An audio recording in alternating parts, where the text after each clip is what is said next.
بسم الله الرحمن الرحيم.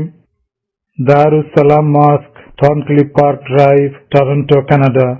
Thursday after 12th Tarawih, 7th of December 2000. The Bayan is presented by Hazrat Maulana Mufti Saeed Ahmed Palanpuri Sahib Damad Barakatuhu. الله نحمده ونستعينه ونستغفره ونؤمن به ونتوكل عليه ونعوذ بالله من شرور أنفسنا ومن سيئات أعمالنا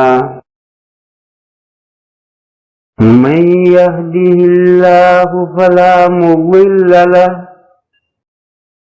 ومن يضلله فلا هادي له ونشهد أن لا إله إلا الله وحده لا شريك له ونشهد أن سيدنا ومولانا وحبيبنا وشفيعنا محمدا عبده ورسوله أرسله إلى الناس كافة بشيرا ونذيرا وداعيا إلى الله بإذنه وسراجا منيرا صلى الله تعالى عليه وعلى آله وصحبه وبارك وسلم تسليما كثيرا كثيرا وبعد فأعوذ بالله من الشيطان الرجيم بسم الله الرحمن الرحيم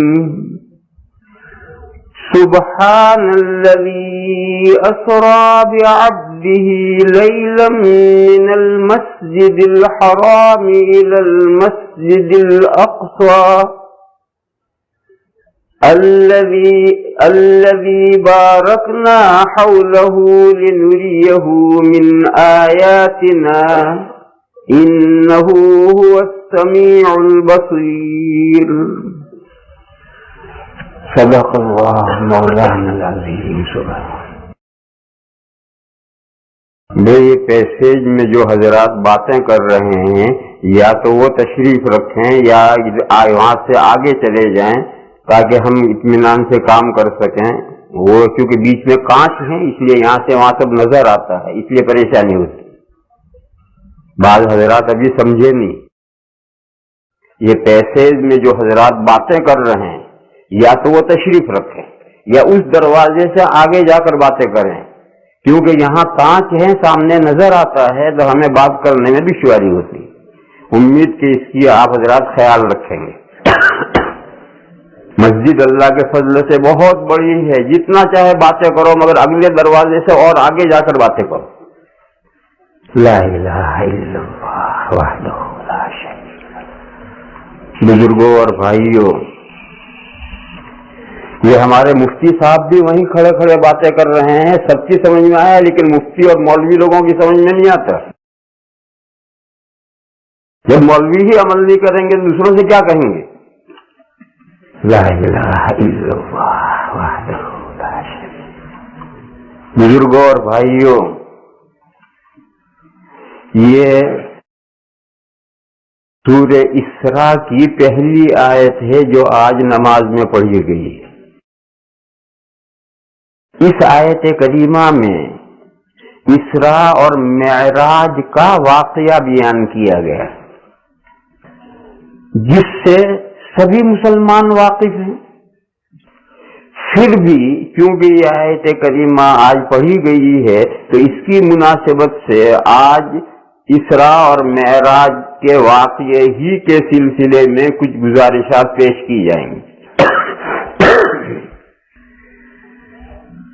کہیں گے جو اردو بولنے والے یعنی عربوں کے علاوہ جو مسلمان ہیں عجمی مسلمان، وہ اسراء کا لفظ بہت کم جانتے ہیں. وہ صرف معراج کا لفظ جانتے ہیں، معراج، حضور کی معراج، حضور کے معراج، یہی لفظ جانتے ہیں. اور عرب معراج کا لفظ بہت کم بولتے ہیں، وہ زیادہ تر یہی لفظ اسراء استعمال کرتے ہیں، کیونکہ قرآن کریم میں پوری سورۃ الاسراء ہے، پہلی آیت میں سبحان الذی اسریٰ بعبدہ ہے، اور معراج کا لفظ پورے قرآن میں کہیں نہیں آیا، حدیثوں میں آیا ہے۔ معراج کا لفظ حدیثوں میں آیا ہے، قرآن میں نہیں آیا، اس لیے عربوں کے محاورات میں لفظ اسراء استعمال ہوتا ہے، اور ہم اجمیوں کے اصطلاح میں معراج لفظ استعمال ہوتا ہے۔ تو پہلے تو ان دو لفظوں کو سمجھ لیں اور ان کا مصداق سمجھ لیں۔ اسراء، اسراء یسری اسراءً، یہ اسراء مصدر ہے اور اس کے معنی ہے رات کو چلنا، کہیں بھی آپ رات کو چلیں تو یہ اسراء، اور رات میں کسی کو لے چلنا، دوسرے کو لے چلنا، تو اس کے لیے با آئے گی، اسریٰ بہ۔ اور معراج کے معنی ہیں چڑھنے کا آلہ، یعنی سیڑھی، لفظ معراج کے معنی سیڑھی، چڑھنے کا آلہ۔ عرجہ معنی چڑھنا، کسی اونچائی پر کسی چیز پر چڑھنا عرجہ، اسے معراج کے معنی ہیں سیڑھی۔ حضور اکرم صلی اللہ تعالی علیہ وسلم کو ایک مرتبہ ایک رات میں مکہ مکرمہ سے فلسطین بیت المقدس لے جایا گیا ہے، پھر وہاں بیت المقدس سے پہلے آسمان پر، دوسرے آسمان پر، تیسرے پر، اسی طرح سے ساتویں پر، اور ساتویں کے بعد اللہ نے جہاں تک چاہا حضور کو لے جایا گیا ہے، پھر وہاں سے حضور اسی راستے پر واپس آئے ہیں، اسی راستے پر بیت المقدس میں آئے اور وہی بیت المقدس سے مکہ آئے۔ یہ ایک سفر ہے، مگر اس سفر کے دو ٹکڑے کیے گئے ہیں۔ مکہ مکرمہ سے بیت المقدس تک کا جو سفر ہے، اس کے لیے لفظ اسراء آیا ہے، اور قرآن کریم کی اس آیت میں اس کا ذکر ہے۔ پھر بیت المقدس سے جو آسمانوں کی طرف حضور چڑھے ہیں، اس کے لیے لفظ معراج آیا ہے۔ تو اسراء اس کا نام ہے، معراج اس کا نام ہے۔ یہ سفر کے دو ٹکڑے ہیں، اتنے سفر کا نام اسراء اور اس سفر کا نام معراج ہے۔ لیکن عرف میں، لوگوں کی بول چال میں، عرف مانے لوگوں کی بول چال، لوگوں کی بول چال میں عرب مکہ سے لے کر آسمانوں سے اوپر تک سارے سفر کو اسراء کہتے ہیں، اور ہم لوگ مکہ سے لے کر کے اوپر تک سارے سفر کو معراج کہتے ہیں۔ ہم سارے کو معراج کہتے ہیں، وہ سارے کو اسراء کہتے ہیں، ورنہ حقیقت میں یہ سفر کے دو ٹکڑے ہیں، اتنا سفر اسراء ہے اور اتنا معراج ہے۔ یہ جو مکہ مکرمہ سے بیت المقدس تک سفر ہوا تھا، وہ ایک سواری پر ہوا تھا، اور وہ سواری جنت سے لائی گئی، اور اس سواری کا نام تھا براق۔ براق لفظ ہے، یہ برق سے، برق جو بجلی ہوتی ہے، بجلی اس کو برق کہتے ہیں عربی میں، تو یہ اس سواری کا نام ہے براق، اور براق اس کو اس لیے کہا جاتا تھا کہ یہ برق رفتار تھا، برق رفتار، تیزی کے ساتھ جانے والا۔ حدیث شریف میں ہے، حضور نے فرمایا کہ جب میں اس جانور سواری پر سوار ہو کر چلا تو وہ پیر رکھتا تھا، جہاں تک نظر جاتی ہے وہاں تک پیر رکھتا، تو کتنا تیز جاتا ہو۔ تو اس کی برق رفتاری کی وجہ سے اس کو براق کہتے ہیں۔ حدیث شریف میں ہے کہ یہ سواری جنت، بخاری کی حدیث ہے کہ یہ سواری جنت سے حضرت جبرائیل علیہ السلام لائے تھے، اور یہ گدھے سے کچھ بڑا تھا جانور، اور خچر سے کچھ چھوٹا تھا، گھوڑا نہیں، گدھا اور گھوڑے کے بیچ میں خچر سے کچھ چھوٹا اور گدھے سے کچھ بڑا، اور یہ جیسے جنت سے سواری لائی گئی تھی، اور حضور کو اس سواری پر مکہ سے بیت المقدس تک حضرت جبرائیل علیہ السلام لے گئے تھے. حضور اس سواری پر بیٹھے تھے، سواری چلتی تھی اور حضرت جبرائیل ساتھ ساتھ چلتے تھے. حضرت جبرائیل کے پاس سواری نہیں تھی اور فرشتوں کو کوئی سواری کی ضرورت نہیں. اور یہ جو لوگوں میں مشہور ہے، خاص طور پر بدعتیوں میں، کہ براق کا سارا جسم تو گھوڑے جیسا تھا اور اس کا چہرہ عورت جیسا تھا، یہ لغو اور فضول اور جھوٹی بات ہے. قرآن و حدیث سے اس کا کوئی ثبوت نہیں. عام جانور ہوتا ہے، ایسے ہی جانور تھا. بدعتیوں کے یہاں تم دیکھو گے گھروں میں مسجدوں میں براق بنا رکھا ہوگا، سارا گھوڑا ہوگا اور آگے منہ عورت جیسا ہوگا. یہ سب جھوٹی باتیں ہیں، لغو باتیں.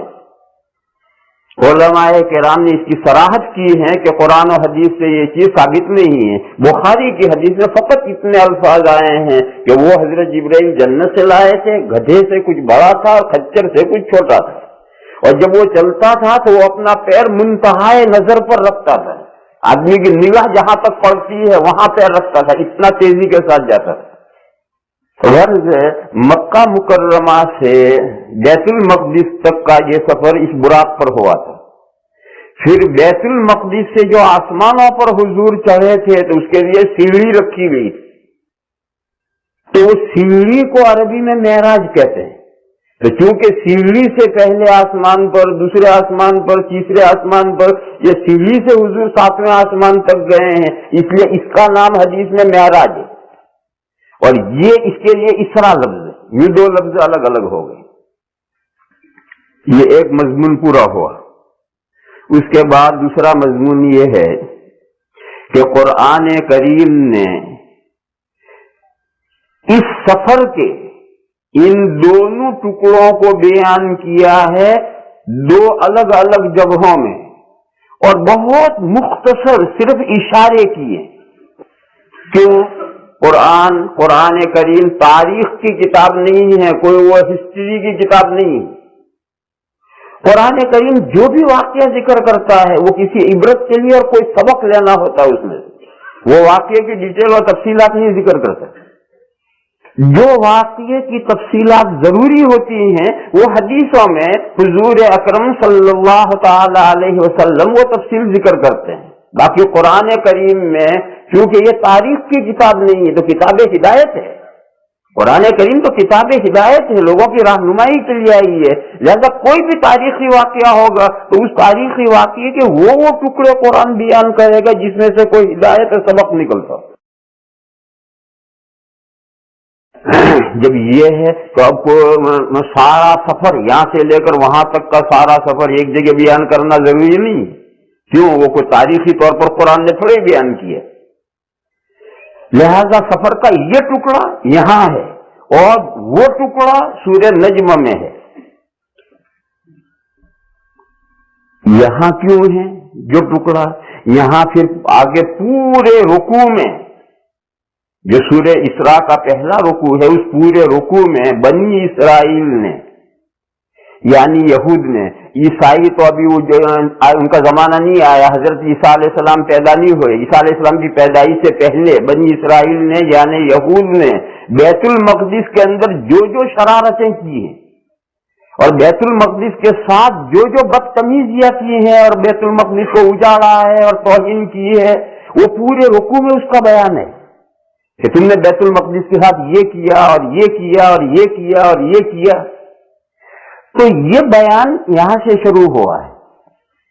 پہلی آیت میں بیت المقدس کی اہمیت بیان کی گئی ہے کہ یہ بیت المقدس تو اتنا اہم ہے کہ ہم اپنے حبیب کو، اپنے خاص بندے کو، آخری پیغمبر کو جو تمام پیغمبروں کے سردار ہیں ان کو ایک رات میں یہاں سے وہاں تک سفر کرا کے ہم لے گئے ہیں. اور وہ ایسی جگہ ہے کہ اس کے ارد گرد ہم نے برکتیں رکھی. میں ترجمہ کرتا ہوں آیت کا. سبحان الذی اسری بعبدہ لیلا من المسجد الحرام الی المسجد الاقصی.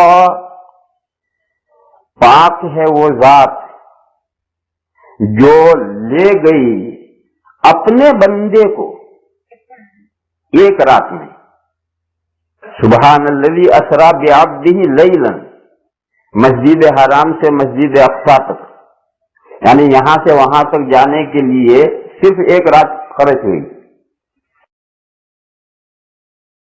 مکہ سے بیت المقدس کا سفر اب تو میرے خیال سے 2 گھنٹے فلائٹ ہوگی، اگر جائیں فلائٹ سے 2 گھنٹے کی فلائٹ ہوگی، لیکن حضور کے زمانے میں یہ سفر 40 دن کا تھا یا 45 دن کا، مکہ سے بیت المقدس 45 دن میں، 1.5 مہینے میں پہنچتے تھے۔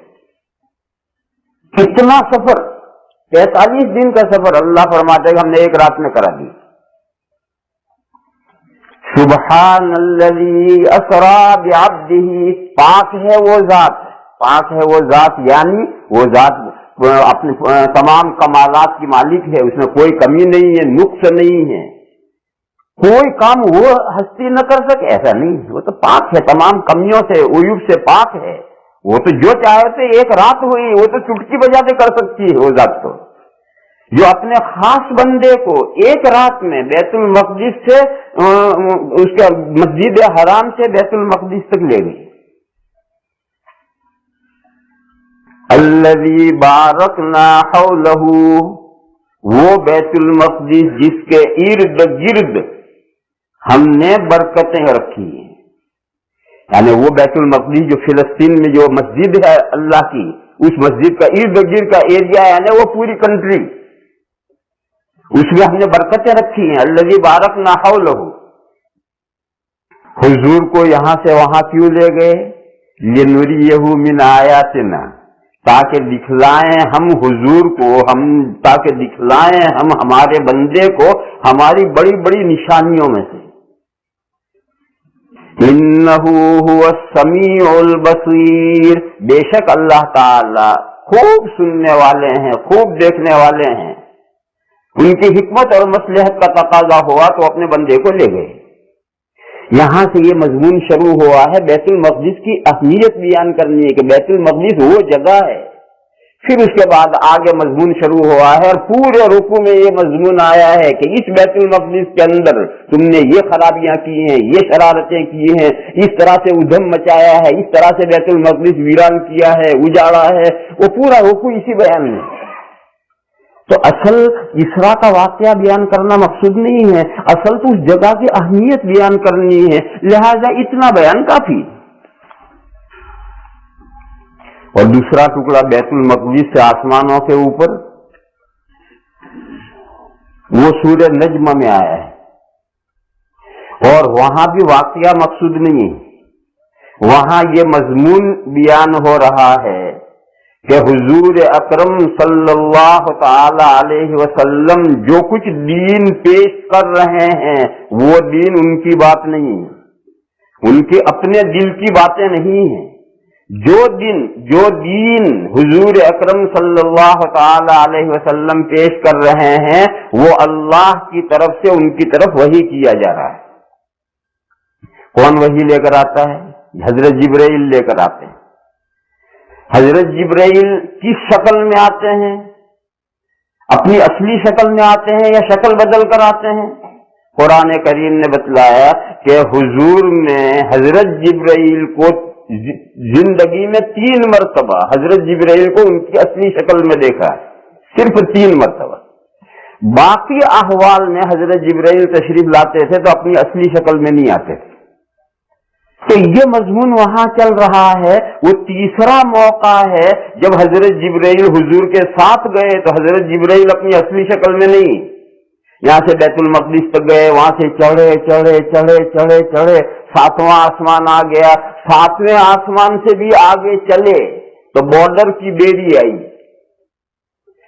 بیری جانتے؟ بیری کا درخت، بور کھائے گجراتی والے، بور کھائے، اردو والے تو بیری سمجھتے ہیں لیکن گجراتی بیری نہیں سمجھیں گے بیری کیا ہے، تو تم اسٹرابری نہیں، کہیں آپ اسٹرابری سمجھے، لا الہ۔ اور وہ بارڈر ادھر کی دنیا اور ادھر کی دنیا کا بارڈر ہے، ادھر کی تمام چیزیں بس وہیں رک جاتی ہیں، اس سے آگے نہیں جاتی، وہ بارڈر کی بیری ہے، بیری کا درخت ہے، اور وہ بارڈر کی بیری کا جو درخت ہے وہ بارڈر ہے, ادھر کی کوئی چیز وہاں سے آگے نہیں جاتی.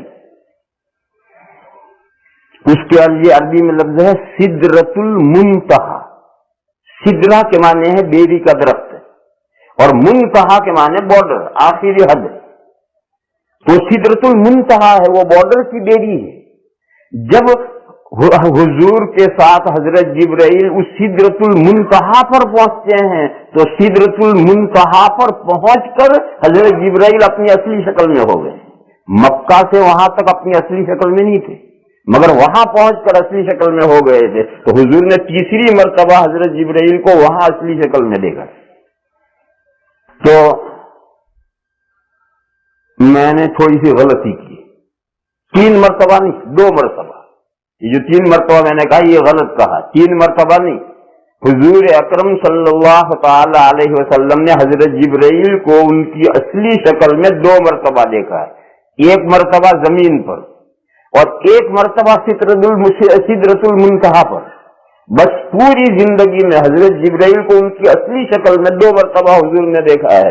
بقیہ تمام شکلوں میں حضرت جبرائیل کوئی دوسری صورت اختیار کر کے آتے تھے اور وہ کوئی معین صورت اختیار کر کے نہیں آتے تھے. البتہ اکثر حضرت یحییٰ کلبی رضی اللہ تعالیٰ عنہ ایک صحابی تھے, ان کی شکل میں آتے, لیکن کبھی کسی اور شکل میں بھی آتے ہیں. تو یہ مضمون وہاں بیان ہو رہا ہے. اس مناسبت سے وہاں معراج کا ذکر آیا ہے کہ جب حضور معراج میں گئے اور سدرۃ المنتہا پر پہنچے تو وہاں حضور نے اپنے حضرت جبرائیل کو ان کی اصلی شکل میں دیکھا ہے. اس مناسبت سے یہ ٹکڑا وہاں آیا ہے, اور اس بیت المقدس کی اہمیت بیان کرنے کے مقصد سے یہ ٹکڑا یہاں آیا.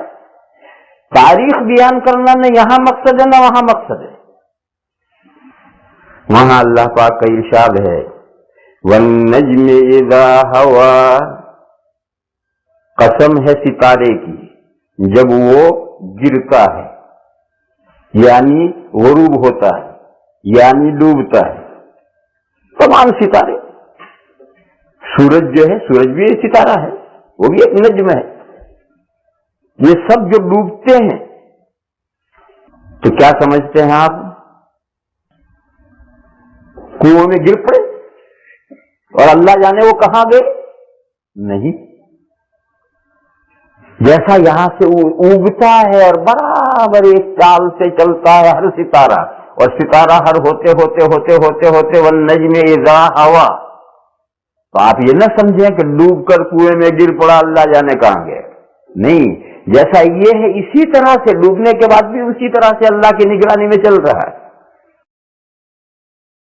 ما ضل صاحبكم وما غوى, اس کو مثال میں پیش کیا ہے کہ ادھر سے ستارہ یہاں سے آپ کو یہاں تک پہنچ رہے ہو, بالکل صحیح رخ پر جا رہا ہے, ذرا کہیں بھٹکتا نہیں ہے. ایسا ڈوبنے کے بعد بھی نہیں بھٹکتا. اس ایگزامپل کی قسم کھا کر کے پھر آگے بات شروع کی ما ضل صاحبكم وما غوى, نہیں گمراہ ہوئے تمہارے ساتھی یعنی حضور اکرم صلی اللہ تعالی علیہ, اور نہ راہ سے بھٹکے. واللہ اور غوا کے ایک ہی معنی ہے. جیسا یہ ستارہ جو ڈوبتا ہے یہ ڈوب کر راہ سے نہیں بھٹکتا, ہر مخلوق اللہ کی نگرانی میں ہے. اسی طرح سے تمہارے ساتھی تمہارے صاحب وہ بھی جو دین پیش کر رہے ہیں, اس دین کے پیش کرنے میں کہیں انہوں نے ٹھوکر نہیں کھائی, کہیں انہوں نے کوئی غلطی نہیں کی, کہیں کوئی غلط بات انہوں نے نہیں پیش کی. ما ضل صاحبكم وما غوى وما ينطق عن الهوى, اور نہیں بولتے ہیں وہ خواہش نفس سے. جو باتیں دین کی تمہیں بتا رہے ہیں وہ اپنے نفس کی خواہش سے نہیں بولتے. وما ينطق عن الهوى ان هو الا وحی یوحی, نہیں ہے وہ باتیں مگر وحی جو ان کی طرف بھیجی گئی. وہ جو کچھ بیان کرتے ہیں, جو کچھ بولتے ہیں, جو کچھ دین پیش کرتے ہیں, وہ ان کے خواہش نفس کی باتیں نہیں ہیں, وہ ان کی طرف وحی کی گئی ہے, وہی بولتے ہیں اور تمہیں پہنچاتے ہیں. اب سوال پیدا ہوا کہ وحی لے کر کون آئے؟ علمہ شدید القوی, سکھلایا ہے ان کو